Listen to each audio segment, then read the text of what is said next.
என்ன மோகன் என்ன மோகன் 24 hours டபுள் கொடுக்குறேன் நீ எனக்கு. ஏண்டா இந்தியாவுக்கு வந்து இப்ப ஃபீல் பண்றேன். கொஞ்சம் கூட மரியாதை தெரியாம நடக்கிறேன் நீ. எனக்கு அப்பா மரியாதை தெரியல. அப்ப எனக்கு மரியாதை தெரியல. சொல்லு, எனக்கு மரியாதை தெரியல. எல்லாம் அவுட் ஹவுஸ்ல இருந்தா என் பங்களாக்குள்ள வந்து உட்கார்றேன். பங்களாக்குள்ள உட்காரத்துக்கு ஒரு டீசென்ட் வேணும். உனக்கு எஜுகேஷன் இல்ல, நாகரிகம் இல்ல, பர்சனாலிட்டி இல்ல, ஒண்ணு இல்ல. வெத்தலை பாக்கு தட்டு சோபாவிலே ஒரு இலையை போட்டு சோறு தின்னு அசிங்கமா தெரியல உனக்கு.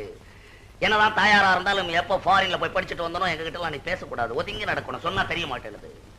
எல்லாம் யூரோப்பியன்ஸா வர்றான். என்ன பார்த்து மிஸ்டர் தாம்சன் ஹோட் எல்லா சுப்பீரியர் ஆபீசர்ஸ் எல்லாருமே வந்து உட்காந்துருக்கா. நீ தூண நின்று பாக்குறேன்.